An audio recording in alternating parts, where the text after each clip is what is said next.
Përshëndetje të nderuar zonja dhe zotrinj, ja ku po ritakohemi sërish me mua Tirona Lilin, pikërisht këtu në kanalin Rrëfime Jete për të folur dhe për të ndarë një minutash në fakt për Bleonamatën. Tani, rasti Bleonamatës po na shokon të gjithve. Domethënë rasti po na adreson drejt Gjermanisë. Nuk janë deklaratat e para, siç sot e tha advokati Pietra, ashtu dhe mua më ka ardhur një mesazh, më ka mbërritur një fotografi, ku domethënë një grua dyshon që vajza e cila është në foto është Bleonamata kur ka qenë e vogël dhe një fotografi tani që është rritur.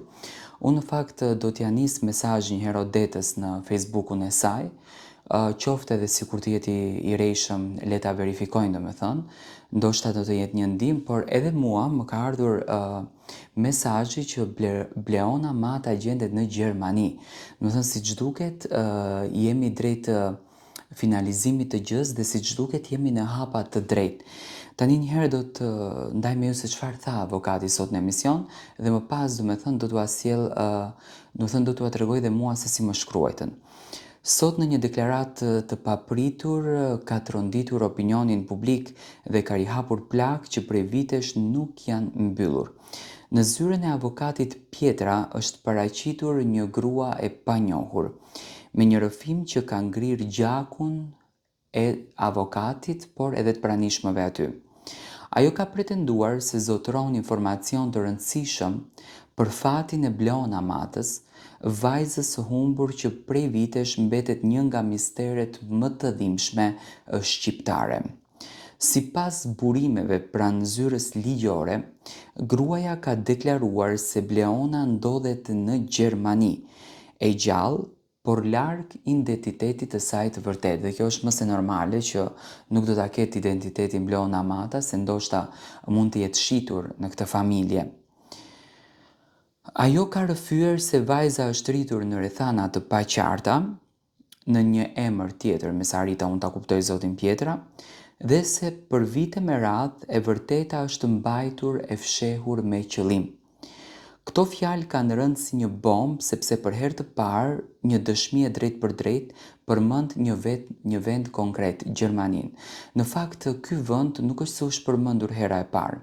Tani edhe zotëria kur telefonoi, zotëria 80 e ca vjeçar, tha që nga fshati në Vlorë është marrur në Greqi dhe nga Greqia është drejtuar drejt Gjermanisë. Domethënë tani 3 destinacione dhe ky destinacioni që më ka mbritur mua që më patjetër do t'ja nis një herë Odetës, domethënë na çon drejt të Gjermanisë. Rasti Bleonamatës është ndjekur ndër vite edhe nga emisioni investigativ, domethënë pa gjurmë, i moderuar nga gazetarja e nderuar Odeta Dume. Emisioni ka trajtuar 10 pista, ka intervistuar familjar, dëshmitar dhe ekspert, por gjithmonë është treguar i kujdesshëm. Asnjë detaj nuk është publikuar pa u verifikuar. Edhe këtë herë burime pranë redaksisë bëjnë me dije se informacioni i ri është marrë në konsiderat, por nuk është bërë publik pikërisht për shkak të mungesës së provave të forta dhe dokumentave. Megjithatë, diçka ka ndryshuar. Ndryshe nga herët e tjera, rrugët e hetimit nuk mbeten më të paqarta. Këtë herë të gjithë shenjat sipas dëshmisë së gruas misterioze dhe dëshmive të tjera, domethënë që kanë mbritur tek redaksia e gazetarës Odeta, por dhe kjo dëshmia që në fakt më ka mbritur mua, na çojnë drejt të Gjermanisë. Një vend ku sipas saj Bleona mund të jetë rritur duke mos e ditur kurrë se kush është në të vërtetë ajo, ose duke u detyruar të hesht për një të kaluar që realisht Bleonës nuk i përket fare. Avokati Pietra, sipas burimeve, ka mbetur i tronditur nga rrëfimi, sepse ashtu domethënë e shpreu vetë avokati, ai nuk ka bërë ende një deklaratë zyrtare për mediat, por mësohet se ka nisur verifikimet ligjore dhe po shqyrton mundësinë e bashkëpunimit me autoritetet të ndërkombëtare. Sepse nëse kjo dëshmi rezulton e vërtet, nuk bëhet fjalë vetëm për një lajm tronditës, por për një nga zbulimet më të mëdha të viteve të fundit. Familja e Bleonës, e cila prej vitesh jeton me një shpresë dhe dëshpërim, akoma lutet dhe akoma përgjërohet zonja bukurie, në fakt, se vetëm ajo e kërkon, që fati i Bleonës të jetë i pastër. Por në këto raste heshtja e saj flet më shumë se çdo fjalë. Çdo informacion i ri është një plagë që hapet sërish, por edhe një rrezë drite që mund të çojë drejt së vërtetës. A është kjo gruaja e Chelsea që do të zbërthej misterin? A ndodhet vërtet Bleona Amata në Gjermani? Dhe pse pas kaq vitesh e vërteta del në dritë pikërisht tani?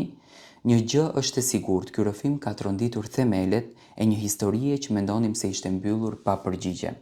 Në fakt, tani unë mendoj që në një gjë që ka zë nuk është pa gjë. Le ta themi kështu. Janë destinacione që më së shumti janë fokusuar drejt Gjermanisë. Është hapur një GoFundMe dhe uroj që të kontribuojnë sa më shumë shqiptarë, që të paktën Odeta së bashku me grupin e saj të ketë mundësinë për të investiguar sa më shumë këtë rast, edhe le të futemi drejt rrugës së Gjermanisë, domethënë le të investigojmë këto informacione nga ku na vijnë, domethënë çfarë na japin, a janë të vërteta apo jo. Unë uroj që të jenë të vërteta, domethënë janë 4 pista që adresojnë rastin e Bleonës drejt Gjermanisë, edhe ndoshta mund të jetë në Gjermani. Uroj me zemër në fakt që të jetë atje dhe uroj me shpirt që ajo të jetë mirë një herë pikë pari, të jetë në gjendje të mirë shëndetësore, gjithashtu dhe psikologjike, të mos ketë rëndesa psikologjike dhe të bëjmë të mundur të gjithë së bashku në krye me Odetën për të takuar nënën e Bleon Amatës. Të gjithë ju që keni informacione që qofte edhe një dyshim i vogël apo konsideroni një fotografi që mendoni në fakt se është fotografia e Bleonës, është mirë të adresoni sepse kur të gjithë bëhemi së bashku, kur të gjithë bëhemi një, në këtë rast mundemi të ndihmojmë sa më shumë edhe Odetës që Bleona Amata të përqafojë dhe të takojë përfundimisht nënën e saj. Domethënë unë mendoj që këtu ka shpresë, ka jetë, sepse nëna me patjetër që e ndjen të vërtetën, një nën kur e ndjen që fëmijën e ka gjallë dhe e ka diku, ajo nuk ndalon së kërkuari, ajo nuk ndalon së vepruari për fëmijën e saj.